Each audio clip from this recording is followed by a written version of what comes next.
setting sail, and today in our series we are saying goodbye. Here's a question. Can backtracking prepare us to sail into the unknown future? Hi, I'm Dr. K.P. McKee, founder and executive director of a Spacious Place Creativity and Spirituality Center. And as we share our unit today, we would love to hear from you.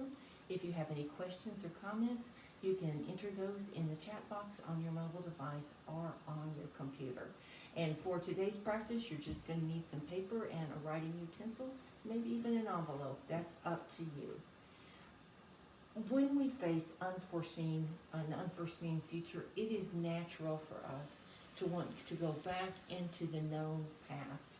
And so we say words, sentences like, I hope things get back to normal, or I hope we get our lives back. And I think that's about us wanting to go back to a time that was familiar and somewhat comfortable for us. And it's because we are feeling a little bit lost right now. It is absolutely necessary for us to come to terms with what we have lost. Grief is a necessary process. It takes time, and it also takes energy. So today we're going to talk about some grief work that we can do around things that may seem small, but also things that we all recognize are huge losses.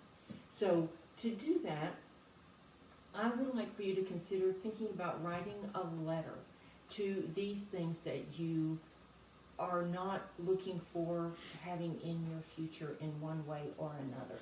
And so I'm going to share with you some things that we may need to savor the good from and write a letter of thanks to, and then think about how we can say goodbye.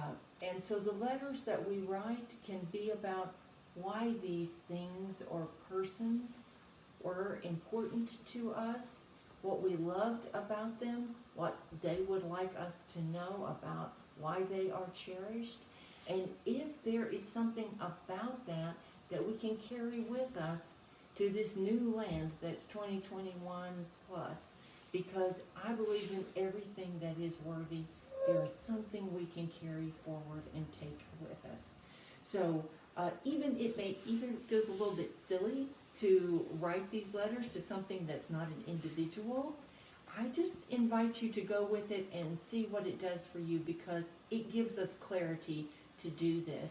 And when we don't have clarity, we just carry the stuff with us, and that's not good for the health of our souls.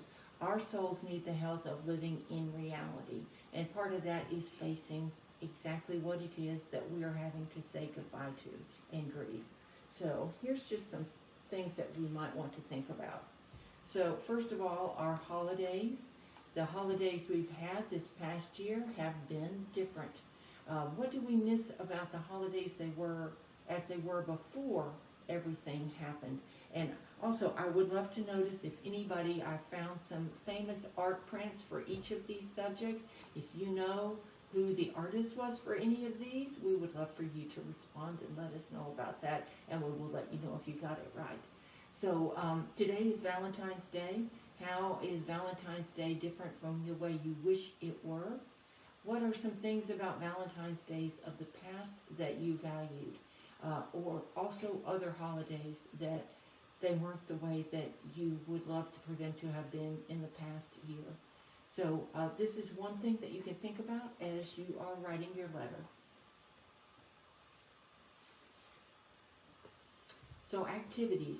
There has been some activities we've been encouraged not to do at all, ones that we have had to do differently.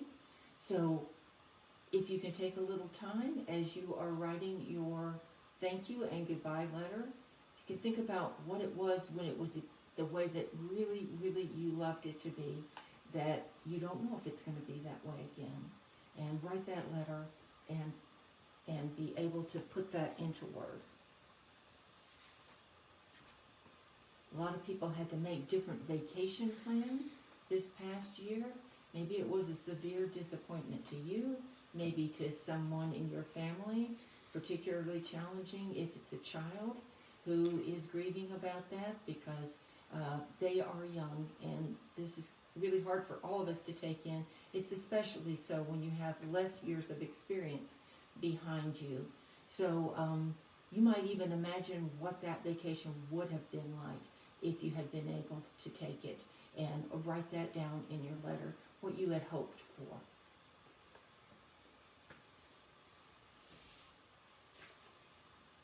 Then vocations. This reminds me that a lot of people lost their jobs when we became more mechanized. This COVID crisis has cost a lot of people their current jobs. What is it about that is a grief? What are you missing? What is frightening about that? And then looking to the future, are you looking to stay in the same vocation? Is this unexpected crisis opening up opportunities for something perhaps new? You can put that in your letter as you say goodbye to the past, and then think about what it is that you learned from your previous job that you can carry with you into the future as a good thing.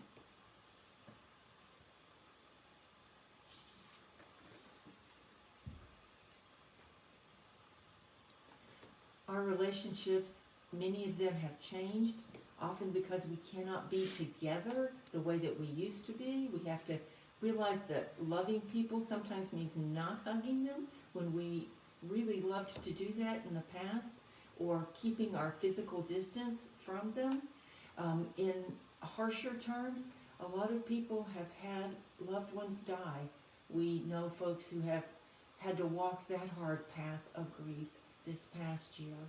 So a letter to someone who has passed on can be helpful and healing, an opportunity to tell them the things that you loved about them, the happy memories that you had of them, and then what you can carry with yourself from that relationship into your future.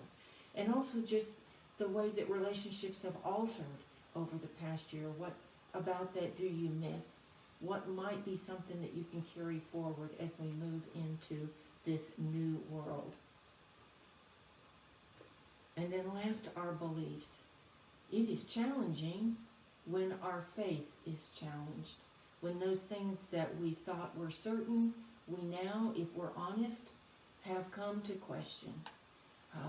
And it's hard to stand in that space where it feels like the earth beneath us is rocking, and everything that was our bedrock is now called into question. So if you can go back into the past, in those times where you had that surety of faith, write those down. Those are milestones that you can look back on in times that are uncertain, that remind you that there was something solid beneath you, and they will help you in these times as we're setting sail for a new and uncertain land. That there are some things, our faith especially, that can travel with us. So if you have found this helpful, we hope you will like it on Facebook. You can also rewatch on Facebook, on YouTube, or on our channel, www.aspaciousplace.com.